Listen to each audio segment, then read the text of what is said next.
Hi everyone, it's Professor Fernandez here again from the English department at Lone Star College, Kingwood.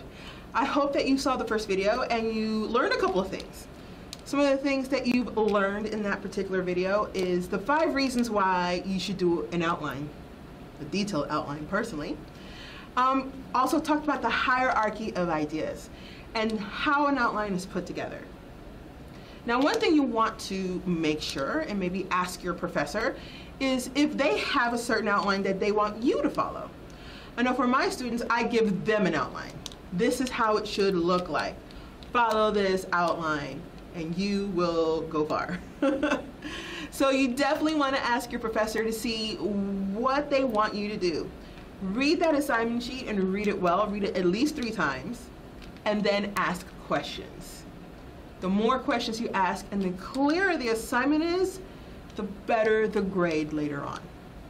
All right, so you have your 5 reasons to do an outline. We talked about how an outline can look like, and we talked about the hierarchy of ideas. Now let's talk about how to put all that together, right? So a couple of things that make an outline, a detailed outline, is really simple. One, there is a thesis. And I know that every time a student sees the word thesis, it's like they have goosebumps, but not the good kind. The kind that makes them think, oh my God, I'm writing a paper and I don't know what to do. I don't know what I think. All right, calm down.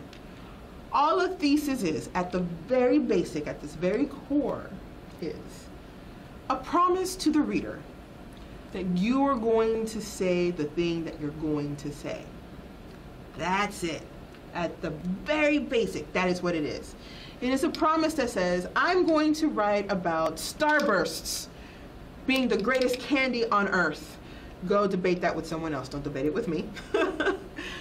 Starbursts are the greatest candy on earth. And I'm going to talk about it, and I'm going to give you 3 reasons why. That's it. That's a thesis. That's all it is. It's a promise to the reader that says, I'm going to talk about these things, and I'm going to talk about them in this order, right?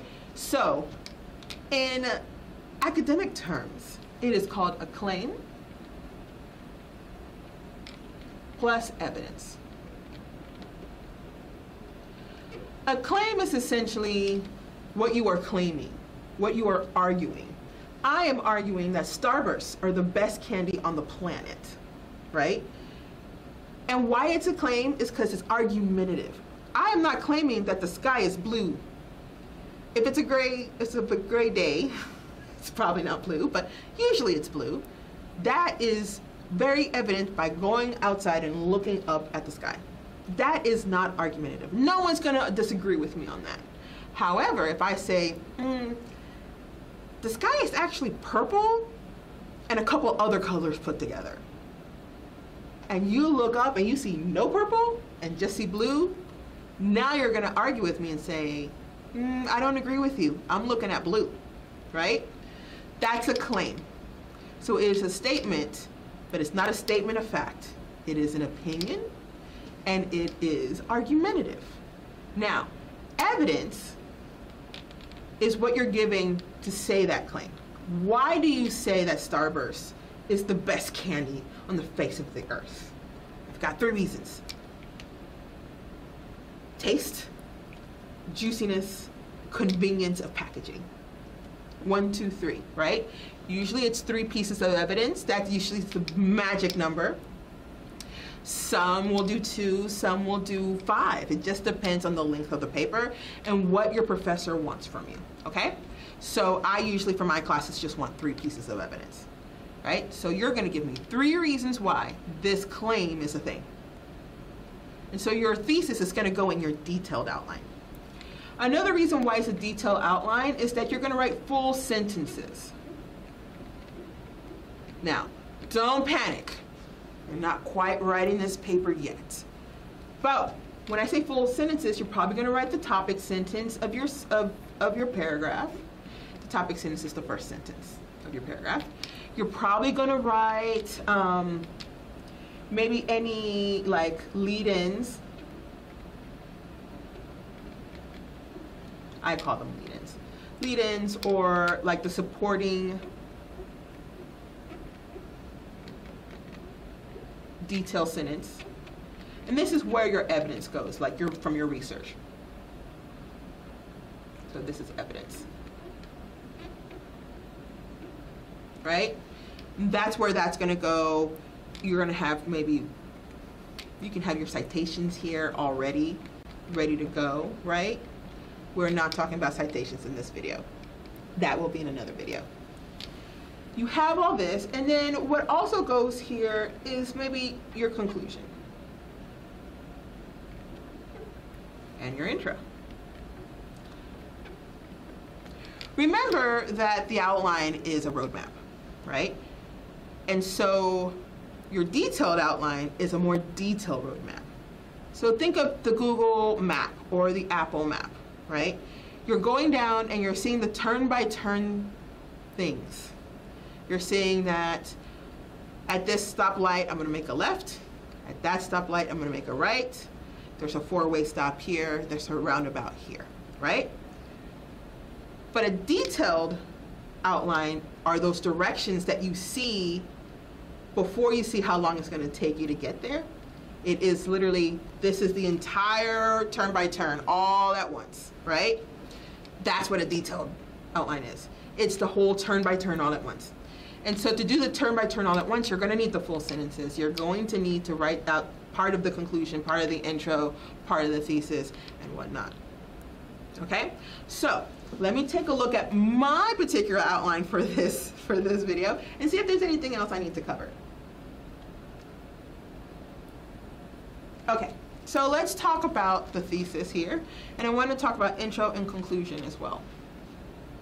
So when we're looking at thesis, and we're looking at writing down the thesis, I want you to understand that this, and I'll use another color here so you understand what I'm saying, is something called a working thesis.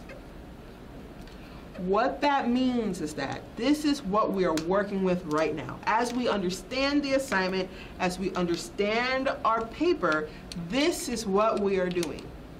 But as we research or as we write, this can change.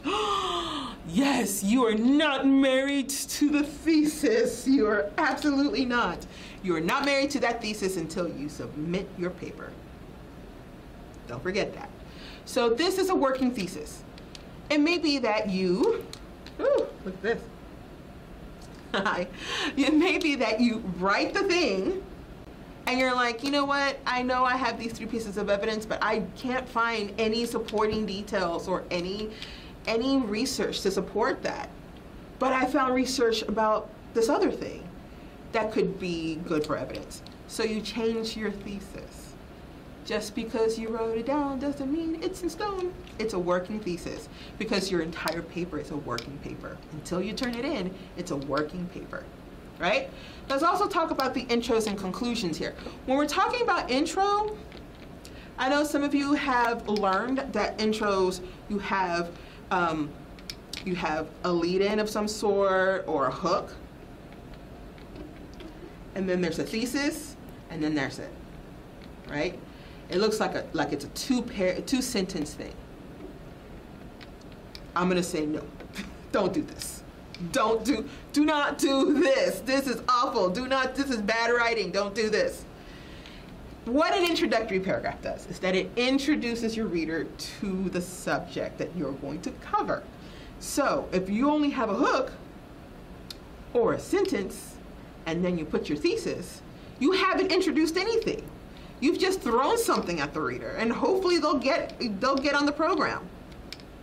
Doesn't work that way. So you definitely want a hook, and the hook comes in many ways. You can do a rhetorical question. You can do a quote. Sorry. You can do a quote. You can do a fast fact. You can do all these, right? Not all of them. Pick one. Pick one of these to do to introduce, ease your reader into the topic that you are talking about. Think about it this way. If you are introducing your friend to your other friend, You would say, hey, Janice, this is Mark. Mark, this is Janice, right? And they would say hello to each other. But if you say, hey, here's him and that's her, y'all say hello. That's rude. Don't be rude in the paper. Doesn't look well for your grade, right? So you want to do one of these, and then what you want to do after that is, well, gab a little. Expand this thought. Expand these thoughts that are right here. Then you're going to hit them with the thesis. Students usually ask me, how long does the introduction need to be? It is not half a page. But it's also not 3 sentences either. It really depends on a couple things. It depends on your professor. It depends on the assignment. It depends on what you have to say. None of your research should be in your intro. You can hint at your research, sure, but there should be no citations here, nothing. None of your research goes here. All of your research goes actually in your paper, right? So what I would say, you know, if you have half a page, it's too long, and if you have anything less than 3 to 5 sentences, it's too short.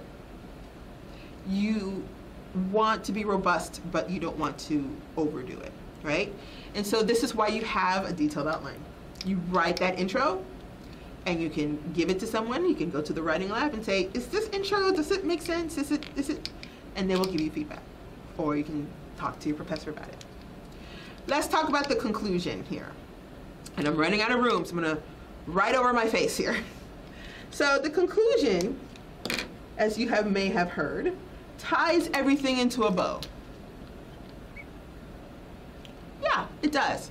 It ties into a bow. There's no new information. That piece of info that you are saving, thinking this is going to be great, better not show up for the first time in the conclusion. Because all the conclusion is saying goodbye. That's it. And you don't want to say goodbye with a bombshell. That's not how things work. So no new information, no new bombshells. And restating the thesis is not bad.